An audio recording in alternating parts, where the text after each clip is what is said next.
What's up YouTube? It's your boy Josh, and today I'm here to tell you about why I don't believe that you should be buying the 50mm lens if you're shooting on an APS-C crop sensor body. Let's get into it. Alright, you guys are probably like, oh my gosh, everybody's telling me to get 50mm 1.8 lens. They say that the bokeh out of that lens is crazy because of the 1.8 aperture. They're like, oh my gosh, it's like the best upgrade ever. And in prime shooting, oh man, they say that the image quality is so much better. Sure, all those things are true, but I'm going to tell you why the 50mm absolutely sucks on crop sensor bodies. At least in my experience and some other photographers that I've spoken to, they didn't like how the 50mm really turned into 85mm after you put it on your crop sensor body. See, nobody wants to tell the new photographer that is looking to upgrade to their next lens about the crop factor.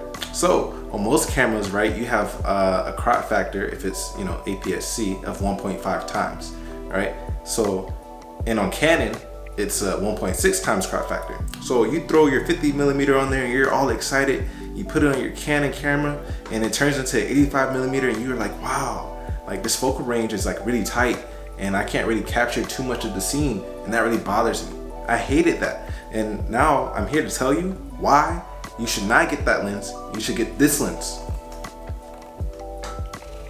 The 24mm 1.8 prime lens. And I'm telling you, dog, this lens is amazing.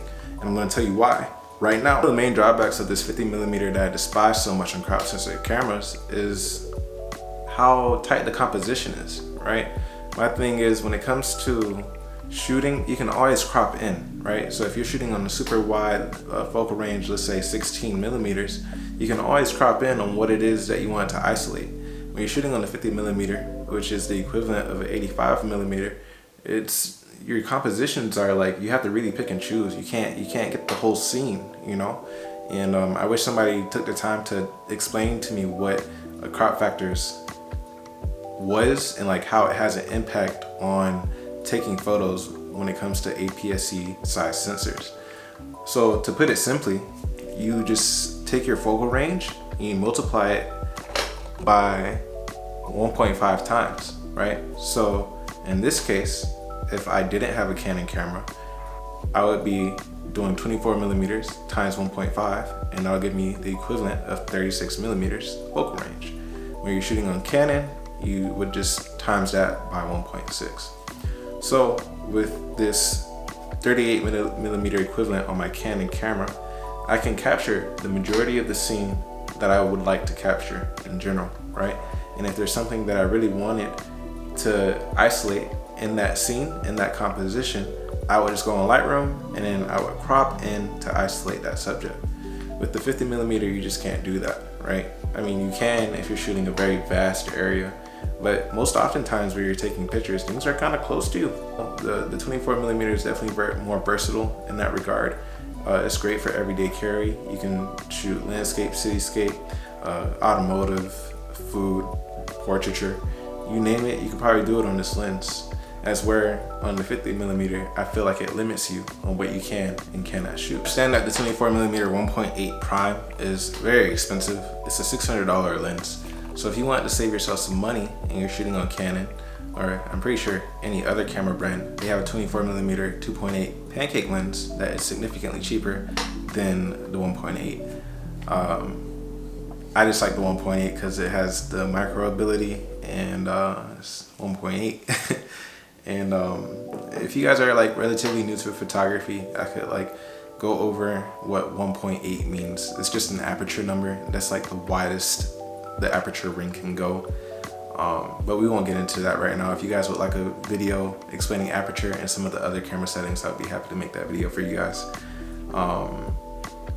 But yeah, that's like my general consensus when it comes to owning a 24 on a crop sensor body over a 50mm on a crop sensor body. I always go on like Facebook groups and see so many people recommending new photographers the 50mm without considering that they might be shooting on a crop sensor camera body. The only way that the 50mm is justifiable for a new photographer is if that new photographer is shooting on a full frame camera. 50mm on a full frame camera is actually very appealing. It's great, it's fantastic. But on crop sensor, it's just not nearly as versatile as something like the 24mm can be. And now I kind of just want to let you guys go with like kind of like the pros and cons of shooting on a prime lens, right? So with the prime lens, you're kind of forced to choose your composition, right? You can't capture everything, no matter how wide or how punched in your focal distance is. You have to choose. Maybe the wider that you shoot, the less you have to choose, because you can just crop in later. But I do feel like shooting on a prime lens definitely improves your composition skills, and composition within photography is very important. Another pro is that it forces you to think in that focal distance. So if you bring out the 24mm, you're like, oh, like I'm shooting 24mm, right? You know, it forces you to capture shots that are appealing to that focal distance. And another pro that I can actually really say that is more abundant than the others that I just listed is the image quality, right? I feel like the images that I get out of my 24mm prime are so sharp, are so detailed compared to the ones that I get out of my main zoom lens, which is recording me right now, and that's a 17 to 55mm 2.8 lens. The major downsides of shooting prime lenses are obviously you can't zoom in and out, and you know, that can be useful for a variety of different situations, right? So if something's really far, just zoom in, and if you want to capture the whole scene, zoom out, like you guys get it. But I feel like the way that the prime lenses forces you to be creative are most oftentimes better than zoom lenses, depending on like what you're going for. I appreciate you guys looking at this video and spending some time with me today. If you guys got any other questions, or if you guys would like to see more videos regarding different photography topics, just leave them down in the comments below. But until next time, I guess I'll see you guys later. Oh, stay tuned. I got a mini vlog dropping very soon as well. Okay, bye.